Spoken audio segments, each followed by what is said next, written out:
Numerical practice चल रहा था। प्रैक्टिस की सीरीज में एक और क्वेश्चन देखते हैं अपन। क्वेश्चन है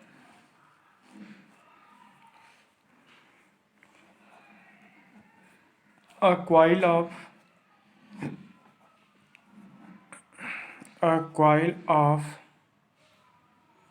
10 ohm and inductance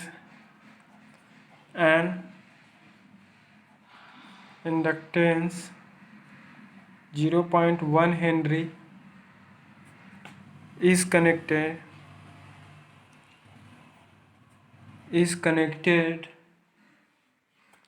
in series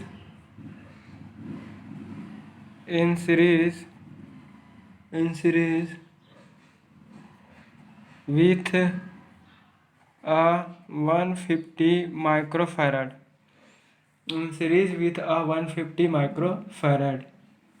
capacitor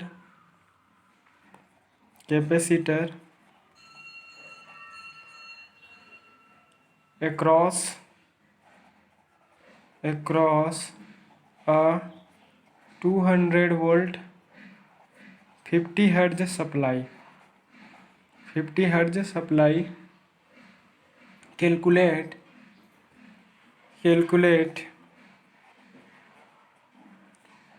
inductive reactance.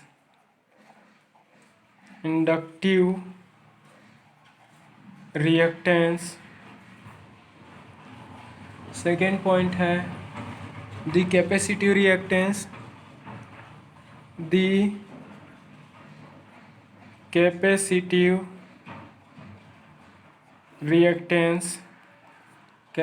Reactance third है द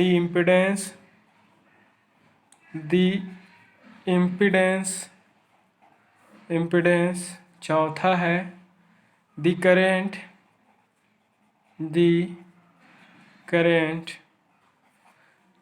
पांचवा है the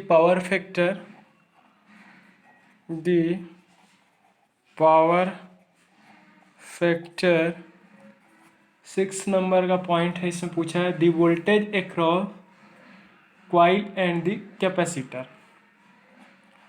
voltage across coil and capacitor.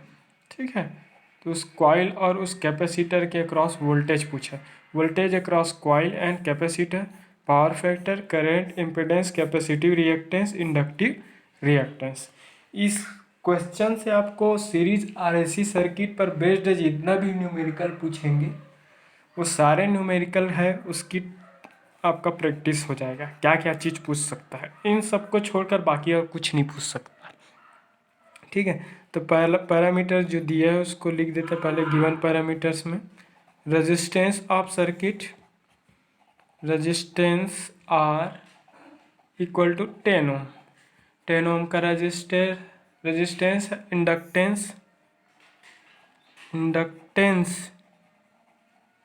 Inductance L equal to कितना होगा 0.1 हेनरी होंगे. ठीक है, कैपेसिटेंस जो होंगे C इक्वल टू क्या होगा 150 इंटू 10⁻⁻6 फैरड. 150 माइक्रोफैरड दिया है कैपेसिटेंस की वैल्यू. अप्लाइड वोल्टेज है, उसकी आरएमएस वैल्यू है capital V equal to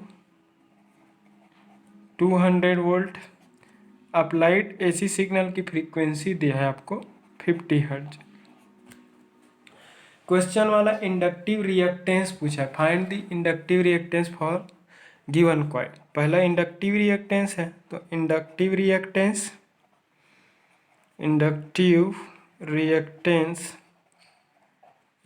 reactance को XL से डिनोट करते हैं और XL इक्वल टू क्या होता है ओमेगा इंटू एल, या फिर लिख सकते हैं XL. ओमेगा का मतलब क्या होता है 2πf इंटू क्या होगा L, ये 2π होंगे. F की वैल्यू कितना होगा 50. इंडक्टेंस कितना होंगे 0.1 होंगे. क्लियर हुआ. तो ये आपका क्या है इंडक्टिव रिएक्टेंस है, इसकी कैलकुलेशन 2 पाई इंटू फ्रीक्वेंसी 50 दिया है और इंडक्टेंस वैल्यू दिया है 0.1, तो ये हो जाएगा आपका 31.4 हो जाएंगे। इसका यूनिट क्या हो जाएगा? ओम। तो एक्स एल, तो इंडक्टिव रिएक्टेंस कितना मिलेगा? 31.4 ओम मिलेंगे। ठीक है, उस सर्किट में यूज्ड इंडक्टर के इंडक्टिव रिएक्टेंस एक्स एल का वैल्यू मिल गया। क्वेश्चन वाला बोला है कैपेसिटिव रिएक्टेंस निकालने के लिए पूछा है। दूसरा पॉइंट है इसका कैपेसिटिव रिएक्टेंस सेकेंड। ठीक है, उस सर्किट में यूज्ड कैपेसिटर की capacitive reactance. So capacitive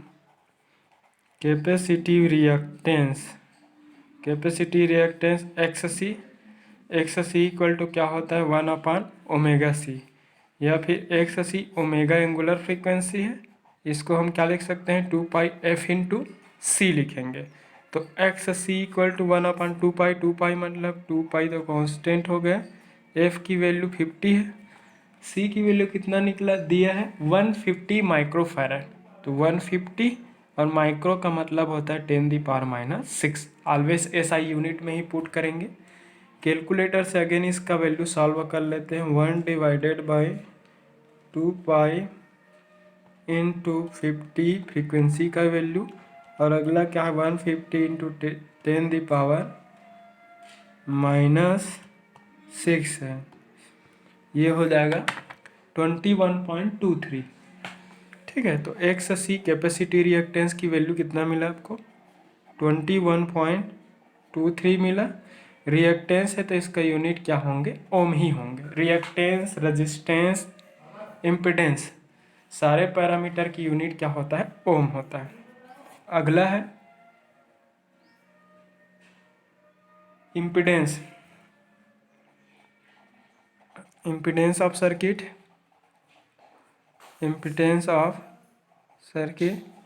circuit की impedance Z, series RLC circuit है क्वेश्चन, तो जेड का वैल्यू क्या होता है? √r² plus X L minus X C का होल स्क्वायर। ये फार्मूला है, स्टैंडर्ड हम डेराइव किए हैं, थ्योरी पढ़े हैं। आर का वैल्यू क्वेश्चन वाला कितना दिया है? 10 ओम दिया है, रेजिस्टेंस की वैल्यू 10 ओम है। एक्स एल हमने निकाला, एक्स एल की वैल्यू कितना निकाले हैं? 31.4 निकाले। एक्स एल की वैल्यू 31.4। एक्स सी की वैल्यू हम कितना निकाले? 21.23 निकाले का होल स्क्वायर हम। ठीक है, तो ये हो जाएगा, सॉल्व करेंगे तो 100 प्लस 31.4 माइनस 21.23 का होल स्क्वायर। ठीक है, तो z इक्वल टू क्या हो जाएगा? 14.26 हो जाएंगे, और इम्पिडेंस है तो इसका यूनिट क्या हो जाएगा? ओम हो जाएंगे। इसका भी यूनिट क्या होंगे? ओम। तो इम्पिडेंस हो चाहे रिएक्टेंस हो, सारे पैरामीटर्स की यूनिट क्या होता है? ओम होता है। क्वेश्चन वाले ने 4th नंबर का क्वेश्चन पूछा है, इम्पिडेंस के बाद दी करेंट, उस सर्किट में फ्लो होने वाला करंट की वैल्यू पूछा है। करंट आई इक्वल टू क्या होता है? V/Z होता है। क्वेश्चन वाले ने अप्लाइड वोल्टेज की वैल्यू दी है 200 वोल्ट की। हमने इम्पिडेंस का वैल्यू कैलकुलेट किया 14.26। सॉल्व करेंगे इसको, अगर 200 डिवाइडेड बाय 14.26 क्या मिलेंगे आपको? आई की वैल्यू मिलेगा आपको 14.03 एम्पियर। तो उस पर्टिकुलर सीरीज आरएलसी सर्किट में फ्लो होने वाला करंट है। ऑलवेज जब भी कोई ऐसी सर्किट पढ़ोगे तो करंट इक्वल टू उसकी आरएमएस वैल्यू डिवाइडेड बाय उसका इम्पिडेंस ही निकालेंगे तो आरएमएस वैल्यू मिलेगा करंट का। ठीक है, अगर आपको वोल्टेज इक्वेशन दिया रहेगा तो उसमें पीक वैल्यू रहेंगे।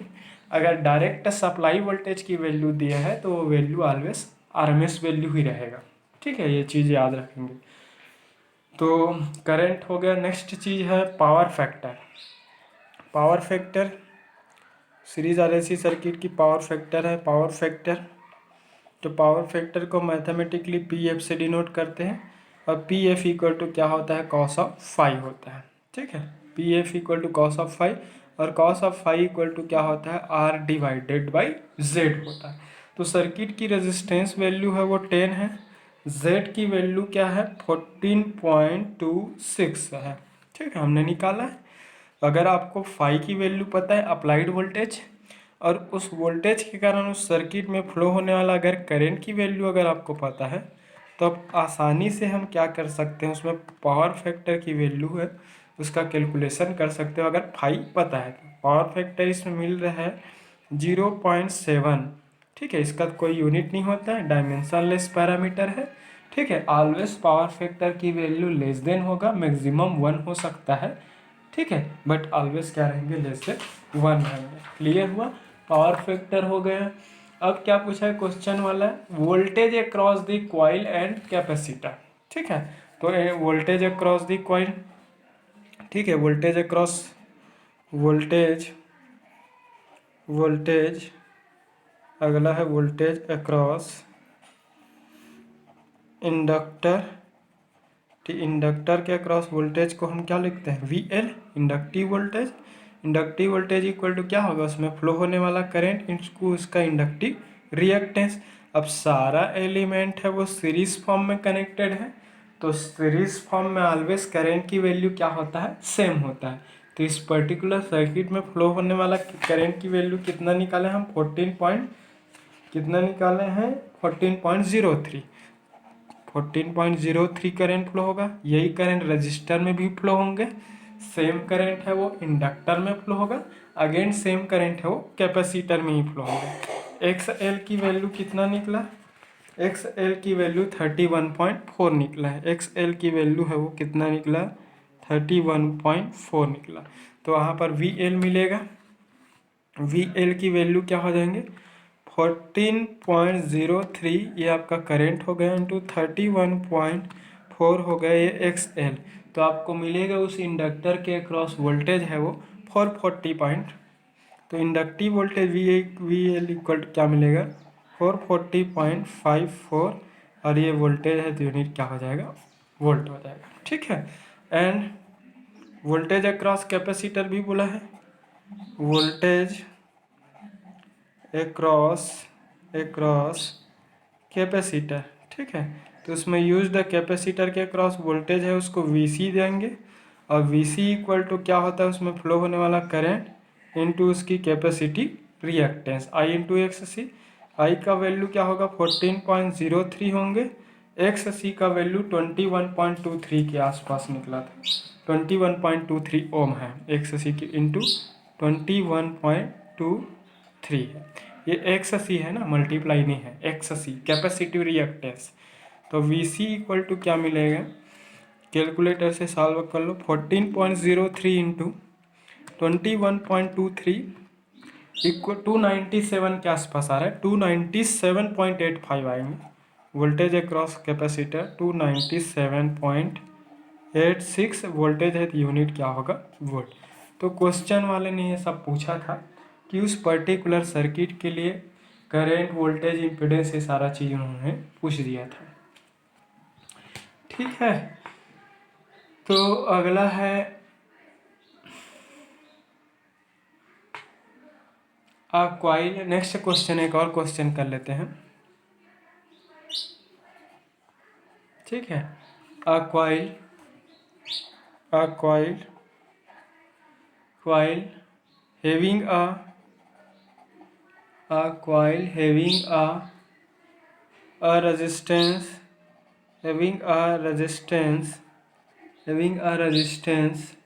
of 10 ohm and inductance and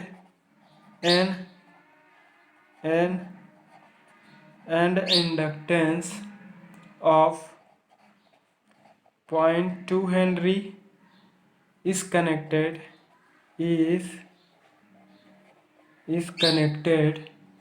in series with a capacitor of 59.7 microfarad. ठीक है, सो ये बोल रहा है कि एक कॉइल है, उसकी रेजिस्टेंस कितना है, 10 ओम का है। उसी कॉइल की इंडक्टेंस है वो क्या है, 0.2 हेनरी है। और उसके साथ में कनेक्टेड सीरीज में कैपेसिटर है, उसकी वैल्यू क्या है, 59.7 माइक्रोफैराड का है। The circuit is connected, the circuit the circuit is connected the circuit is connected the circuit is connected across a 100 volt 50 हर्ज ऐसी सप्लाई, 100 वोल्ट 50 हर्ज एसी सप्लाई, 100 वोल्ट और 50 हर्ज की एसी सप्लाई से कनेक्टेड है। Question वाला बोल रहा है calculate first point the current flowing, first point बोल रहा है द करेंट फ्लोइंग करेंट की वैल्यू निकालो जो उस पर्टिकुलर सर्किट में फ्लो होगा। Calculate the current flowing. दूसरा the voltage across the capacitor, the voltage across the capacitor। Third point है the voltage across the coil, the voltage across the coil, the voltage across the coil. ठीक है, current flow हो रहा है वो, capacitor की voltage क्या है, उस इंडक्टर में वोल्टेज की वैल्यू क्या होंगे, ये सारा पैरामीटर निकालना है अपन को। चलो इसको सॉल्व कर लेते हैं। सॉल्यूशन, सबसे पहले क्या क्या पैरामीटर क्वेश्चन वाले ने दिया है, गिवन सर्किट की रेजिस्टेंस है, रेजिस्टेंस आर की वैल्यू कितना दिया है, 10 ओम का दिया है। इंडक्टेंस, ठीक है, inductance L equal to 0.2 henry, inductance की value. Capacitance C equal to 59.7 10⁻⁻6 farad. Inductance की वैल्यू है, रेजिस्टेंस की वैल्यू है, ये क्या है, कैपेसिटेंस की वैल्यू। उन्होंने अप्लाइड वोल्टेज की वैल्यू भी दिया है, voltage V, applied voltage V की RMS वैल्यू है, RMS value of applied voltage is V equal to 100 volt and frequency of applied AC signal is 50 Hz। इतना पैरामीटर दिया है। क्वेश्चन वाले ने पूछा है द करेंट फ्लोइंग, उस पर्टिकुलर RLC सर्किट जो है, series combination of register, inductor and capacitor की जो सर्किट है, उस सर्किट में जो करंट की वैल्यू है उसको निकालने के लिए। तो करंट तभी मिलेगा जब हमें इम्पीडेंस पता हो, क्योंकि क्वेश्चन वाले ने तो वोल्टेज की वैल्यू दिया ही है। इम्पीडेंस निकाल लेते हैं सबसे पहले। So impedance of series RLC circuit, impedance of RLC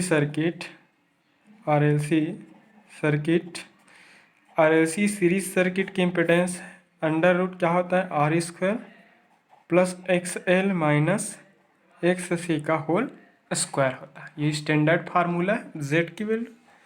again हम XL को दूसरे टर्म में रिप्रेजेंट कर लेते हैं, R² प्लस XL मतलब क्या होता है, ओमेगा L, XC का वैल्यू क्या होता है, ओमेगा C का होल स्क्वायर।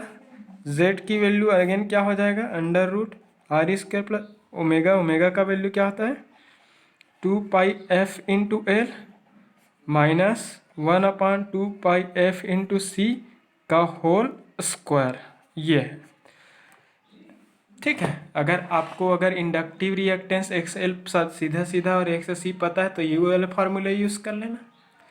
अगर आपको एंगुलर फ्रीक्वेंसी अगर पता है तो ये वाले फार्मूले से निकाल लेना। अगर एंगुलर फ्रीक्वेंसी नहीं पता, सिर्फ फ्रीक्वेंसी दी है, तो ये वाले फार्मूला, तीनों सेम ही है, तीनों में सेम वैल्यू ही आएगा, एक्सपांसन बस किया। अब हर एक की वैल्यू रख डालते हैं। क्वेश्चन में जो सर्किट दिया है उसमें रेजिस्टेंस की वैल्यू कितना है, 10 ओम का दिया है, तो आर की वैल्यू 10 स्क्वायर, ये 2 पाई, एफ की वैल्यू 50 है, एल की वैल्यू कितना दिया है 0.2 हेनरी दिया है, 0.2 हेनरी माइनस 1/2 पाई, एफ की वैल्यू कितना है 50, सी की वैल्यू कितना है 59.7 माइक्रोफैराड, 59.7 माइक्रो मतलब 10⁻⁻6 का होल स्क्वायर, इतना दिया है। जेड, ठीक है, जेड की वैल्यू इतना दिया है, ये आपका 100 है। कैलकुलेटर से सॉल्व कर लेते हैं, 2 × 3.14 × 50 × 0.2 माइनस 1/2 × 3.14 × 50 × 59.7 × 10⁻⁻6 का होल स्क्वायर, ठीक है। ये Z मिल गया अपन को 13.76 ओम मिल गया, उस सीरीज RLC सर्किट का टोटल इम्पिडेंस, इम्पिडेंस की यूनिट होता है ओम। मैंने कैलकुलेटर से सारे पैरामीटर्स की वैल्यू को पुट कर दिया, मुझे इम्पिडेंस मिल गया। So current through circuit, current through circuit, इस पर्टिकुलर सर्किट में करेंट की वैल्यू क्या होगा आई इक्वल टू क्या होंगे V/Z होगा। V की वैल्यू क्वेश्चन वाला कितना दिया है 100 वोल्ट दिए, ये वोल्टेज हमेशा RMS वोल्टेज है जो सप्लाई वोल्टेज दिया रहता है वो, और Z की वैल्यू हमने अभी अभी निकाला 13.76 ओम, ठीक है। तो इसको हम सॉल्व कर लेते हैं,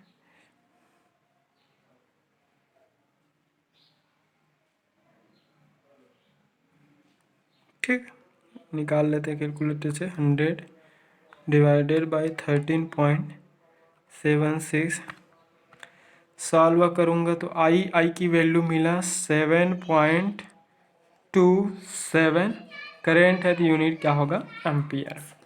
क्लियर हुआ। तो ये जो करेंट है उस पर्टिकुलर सर्किट में फ्लो होने वाले करेंट की वैल्यू मिल गया 7.27 एम्पियर। क्लियर हुआ।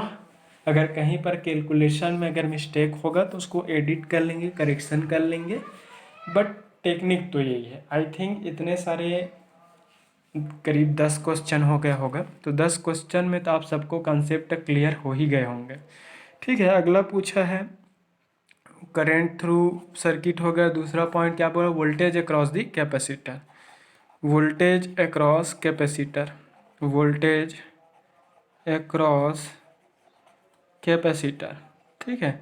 तो वोल्टेज अक्रॉस कैपेसिटर VC, और VC equal to I into क्या होता है XC होता है।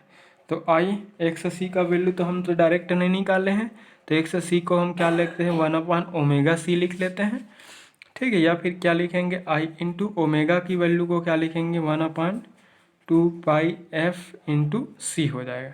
अब आई भी पता है, एफ भी पता है, सी भी पता है, सारे वैल्यू रख देते हैं 7.27 इंटू 1/2π, एफ की वैल्यू 50 है, सी की वैल्यू कितना मिला 59.7 मिला, माइक्रो में है ये आपका, ये 59.7 इंटू 10⁻⁻6 ये हो गया, ठीक है। तो ये मिल गया हमें 1 इतना, कैलकुलेटर से सॉल्व कर लेते हैं 3.14 इंटू 50 इंटू 59.7 इंटू 10⁻⁻6, ये आपको मिला 387 के आसपास, ठीक है। तो ये VC अगर कहीं पर मिस्टेक अगर हुआ कैलकुलेशन तो चेक कर लेंगे, तो ये होगा 387.68 वोल्टेज है, यूनिट क्या होगा वोल्ट होगा, ठीक है। तो आई थिंक ये वोल्टेज अक्रॉस ये सब क्लियर होगा आपको। कोई भी कैपेसिटर का वोल्टेज उसमें फ्लो होने वाला करंट इनटू उसका इंडक्टिव रिएक्टेंस होता है, क्लियर हुआ। अब अगला देख लेते हैं, वोल्टेज अक्रॉस इंडक्टर पूछा है, and voltage across inductor and voltage across inductor के across voltage V L equal to क्या हो जाएगा, I into X L. I X L की वैल्यू क्या हो जाएगा, 2πf इंटू क्या होगा, L. V L I into two pi F into L. चलो एक बार और फिर से लिख दिया तो लिख देता हूँ। चलो सारे पैरामीटर के 7.23, आई की वैल्यू क्या है, 7.27 है, ये तो 2 पाई ही है। एफ की वैल्यू 50 है, ठीक है। एल की वैल्यू कितना दिया है क्वेश्चन वाला, 0.2 हेनरी दिया है। सारे वैल्यू कैलकुलेट कर लेते हैं अपन। 7.27 इंटू 2 इंटू 3.14 इंटू 50 इंटू 0.2, 456 के आसपास आ रहा है यहाँ पर। वी एल एक बार देख लेंगे आप लोग कैलकुलेशन को, 456.556 और ये मिलेगा वोल्टेज है यूनिट वोल्ट। क्वेश्चन वाले ने इतना पूछा था, हर एक एलिमेंट इंडक्टर और कैपेसिटर पर उन्होंने वोल्टेज की वैल्यू पूछा था, ठीक है।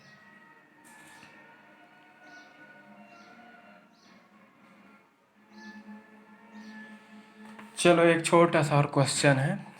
नेक्स्ट क्वेश्चन है, दी voltage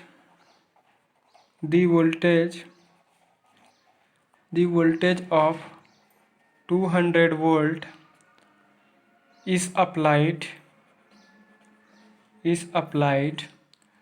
to a series circuit. Question क्या बोल रहा है कि एक सीरीज सर्किट है, उस सीरीज सर्किट में एक 200 वोल्ट का वोल्टेज है वो अप्लाई किया जाता है। Circuit consisting on a resistor, circuit में एक रजिस्टर है बोल रहा है, एन इंडक्टर, एक इंडक्टर है, एंड अ कैपेसिटर, और एक क्या है इसमें, कैपेसिटर है। एक रजिस्टर है, एक इंडक्टर है और एक कैपेसिटर है। The respective voltages across the components are, the respective voltages across these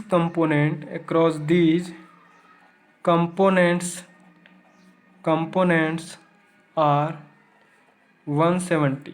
individual component पर वोल्टेज की वैल्यू दिया है क्वेश्चन वाला। इंडिविजुअल कंपोनेंट मतलब रजिस्टर पे वोल्टेज की वैल्यू कितना है, 170 वोल्ट। इंडक्टर की वैल्यू कितना दिया है, 150 वोल्ट। एंड कैपेसिटर पे कितना दिया है, 100 volt. And the current is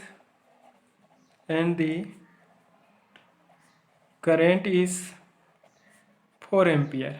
current की वैल्यू 4 एम्पियर दिया है। Find the power factor of inductor, find the power factor of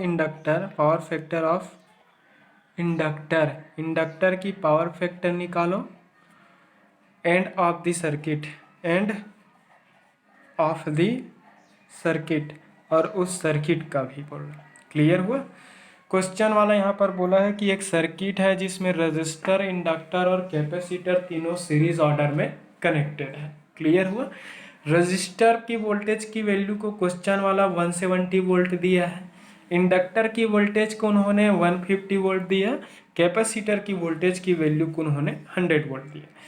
उन्होंने ये भी बता दिया कि उस पर्टिकुलर सर्किट में फ्लो होने वाला करंट कितना है, 4 एम्पियर। अब ये मत सोचना कि यहाँ पर करंट को कैसे सिंगल दिया है, तो सारे एलिमेंट तो सीरीज में है और सीरीज में करंट की वैल्यू क्या होती है, सेम होती है, इस कारण करंट की वैल्यू सिंगल दिया। ठीक है। तो गिवन पैरामीटर्स में अप्लाइड वोल्टेज जो है,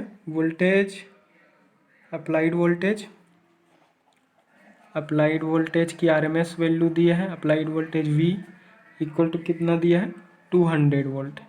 इस सभी में 200 वोल्ट लगाया गया है। क्लियर हुआ? 200 वोल्ट की एसी वोल्टेज लगा दिया गया है। ठीक।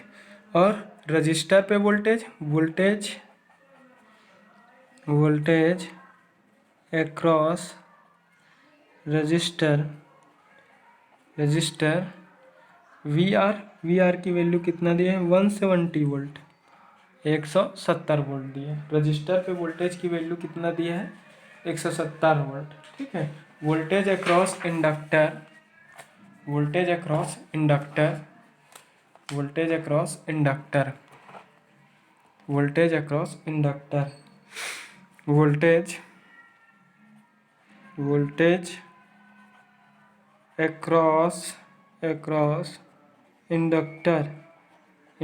के अक्रॉस वोल्टेज वी एल, और वी एल की वैल्यू कितना दिया क्वेश्चन वाला? 150 वोल्ट। इंडक्टर पे वोल्टेज की वैल्यू 150 वोल्ट दिया है। वोल्टेज अक्रॉस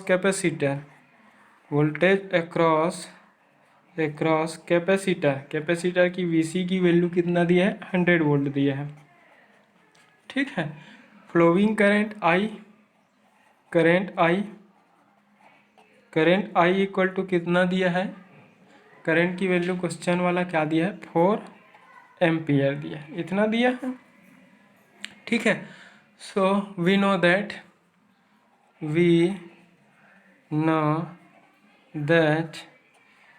हम जानते हैं the impedance current I equal to क्या होता है? वोल्टेज डिवाइडेड बाय इम्पिडेंस होता है। ठीक है। तो Z इक्वल टू क्या हो जाएगा? V अपान आई होंगे। अब V की वैल्यू क्वेश्चन वाला कितना दिया है? 200 वोल्ट दिया है। I की वैल्यू कितना है? 4 एम्पियर है। तो Z इक्वल टू कितना मिलेगा? 50 ओम मिलेंगे। तो सर्किट का टोटल इम्पिडेंस Z आपको मिल गया। मैंने यहाँ पर निकाल दिया, हो सकता है कहीं पर ज़रूरत पड़ जाए। क्लियर हुआ? ठीक है। अगर नहीं पड़ेगा तो भी ठीक है। Find the power factor of inductor, सिर्फ पावर फैक्टर पूछा है इंडक्टर का, तो वहाँ पर पावर फैक्टर के लिए तो हमें इम्पिडेंस तो चाहिए ही चाहिए। ठीक है। आपको क्यों चाहिए मैं बता दूँ। वोल्टेज अक्रॉस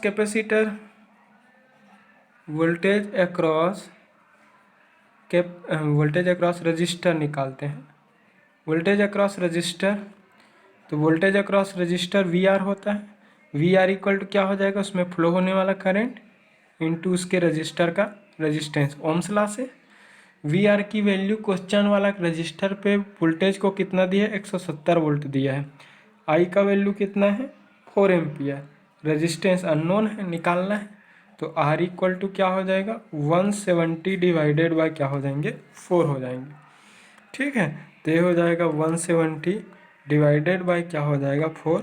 और ये मिलेगा रजिस्टर की रेजिस्टेंस आर इक्वल टू क्या मिलेंगे? 42.5। रजिस्टर है तो इसकी रेजिस्टेंस का यूनिट क्या होगा? ओम होगा। ठीक है।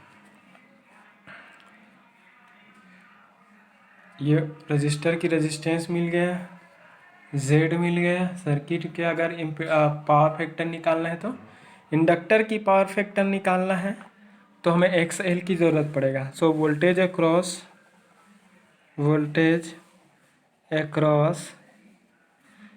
अक्रॉस क्या होगा? इंडक्टर की वोल्टेज क्या होगा? वी एल इक्वल टू क्या होगा? उसमें फ्लो होने वाला करंट इनटू उसकी इंडक्टिव रिएक्टेंस XL। अब फ्लो होने वाला करंट तो 4, XL हमें निकालना है। वी एल की वैल्यू क्या दिया है क्वेश्चन वाला? इंडक्टर पे वोल्टेज की वैल्यू 150 दिया है। तो XL inductive reactance equal to क्या हो जाएगा? 150 डिवाइडेड बाय क्या हो जाएंगे? 4 हो जाएंगे। ठीक है। तो ये हो जाएगा 150 डिवाइडेड बाई 4 हो जाएंगे। इसको सॉल्व करेंगे तो क्या मिलेगा? 37.5, और रिएक्टेंस है तो इसका यूनिट क्या होगा? ओम होगा। तो उस पर्टिकुलर सर्किट में इंडक्टिव रिएक्टेंस की वैल्यू हमें मिल गया है। क्यों निकाले मैं आपको क्लियर कर दूंगा। यहाँ से मैंने Z निकाला क्योंकि सर्किट में पावर फैक्टर निकालना है तो Z की ज़रूरत पड़ेगी। ठीक है। सर्किट की पावर फैक्टर निकालना है, इसका रेजिस्टेंस की ज़रूरत पड़ेगी। तो मैंने क्वेश्चन वाला उसी वजह से ही VR का वैल्यू दिया है, resistor across voltage. And voltage across resistor एक रजिस्टर अक्रॉस वोल्टेज बोल दिया था, sorry, voltage across resistor, V R equal to I into R होगा। आई दिया है, 4 रख दिया, आर अननोन है, आर की वैल्यू यहाँ से मिल गया। फिर हमें एक्स एल चाहिए, तो इंडक्टिव वोल्टेज क्वेश्चन वाला दिया है, V L equal to I into X L. I की वैल्यू 4 पुट कर दिया, एक्स एल अननोन है, यहाँ से एक्स एल की वैल्यू निकाल दी। अब हम निकालते हैं power factor of the inductor, power factor of inductor and power factor of the circuit. तो चलो, पावर फैक्टर ऑफ इंडक्टर, अब power factor of inductor, inductor की power factor P F equal to क्या होगा, इंडक्टर में I square R, resistor में stored power divided by inductive power I square into X L, यही होगा। Resistor पे dissipated power, power dissipated in inductor resistor divided bye आपका क्या होगा, इंडक्टिव पावर, दोनों कैंसिल होंगे। तो P F power factor of inductor equal to क्या होगा, R divided by X L होंगे। आर की वैल्यू हमने यहाँ पर निकाला है, कितना वैल्यू आया था आर की वैल्यू, आर की वैल्यू 42.5 मिला है, और ये आर की वैल्यू 42.5 मिला है, और एक्स एल की वैल्यू है, एक मिनट सॉरी, आर की वैल्यू कहीं गलत तो नहीं कर रहा हूँ, 42.5 डिवाइडेड बाय सर्किट का इम्पीडेंस कितना निकला है, 0.85 मिलेंगे, ठीक है। एक्स एल की वैल्यू कितना निकला है, वैसे इसकी वैल्यू लेस देन 1 होना चाहिए, यहाँ पर कुछ पैरामीटर की वैल्यू गलत दी है तो ज़्यादा आने के चांसेस दिख रहे हैं। एक्स एल की वैल्यू 37 पॉइंट क्या होगा, R divided by X L, एक minute,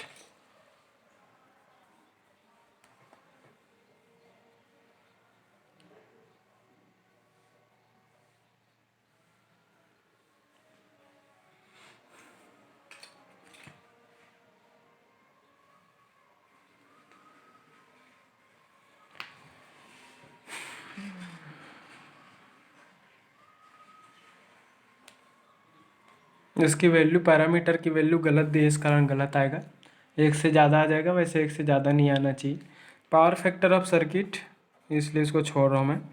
power factor of circuit, power factor of circuit, circuit का complete power factor P F equal to क्या हो जाता है, कॉस ऑफ फाई होता है, ठीक है। यह फिर power factor P F equal to क्या है, cos of phi equal to क्या होता है, आर डिवाइडेड बाई जेड। तो सर्किट में रेजिस्टेंस की वैल्यू कितना मिला आपको, 42.5 मिला है, जेड की वैल्यू कितना है, 50। तो इसको सॉल्व करेंगे तो 42 इसकी वैल्यू 42.5 डिवाइडेड बाई 50, इसकी वैल्यू जब सॉल्व करोगे P F power factor of the circuit P F will be 0.85, इसका कोई यूनिट नहीं होता, तो ये कंप्लीट सर्किट की पावर फैक्टर है, ठीक है। इंडक्टर की पावर फैक्टर बोलेगा तो एनर्जी स्टोर्ड और energy losses in resistor divided by induct energy cross और पावर एट इंडक्टर होगा, तो I cancel, R divided by X L होता है, या फिर आर डिवाइडेड बाय क्या होता है, ओमेगा इंटू एल, ठीक है। तो इस टाइप से होता है, लेकिन यहाँ पर तो वैल्यूज गलत दिया है, तो यहाँ इसकी वैल्यू एक से ज़्यादा आ जाएगा, तो ये मत निकालो, इसको कैंसिल कर दो। सिर्फ और सिर्फ क्वेश्चन वाला ये पूछा था, समझ जाओ कि power factor of the circuit, ठीक है। तो आई थिंक सबको क्लियर हो गया होगा। अगर वीडियो क्लियर हो तो वीडियो ज़रूर लाइक करें, दूसरे कॉलेजेस के बच्चों को बिल्कुल शेयर करें। बार बार जो चीज़ बोलता हूँ मैं इस कारण बोलता हूँ ताकि आपके माइंड में क्लियर हो जाए, ठीक है। तो ये है प्रैक्टिस की सीरीज़, मैं और दूसरे वेराइटीज़ का क्वेश्चन मैं सोचूंगा 2-3 वीडियो और लेने की कोशिश करूंगा इस पर प्रैक्टिस सीरीज़ की। उसके बाद ये एसी सर्किट है कंप्लीट हो जाएगा। फिर सिंगल फेस था ये, क्योंकि सारे जगह पे जो एक्सटर्नल एसी वोल्टेज सिग्नल आप यूज़ किए सोर्स वोल्टेज सिग्नल, वो एक फेस का सिग्नल है, इस कारण इसको हम सिंगल फेस एसी सर्किट भी कहते हैं। क्लियर हुआ? Thank you.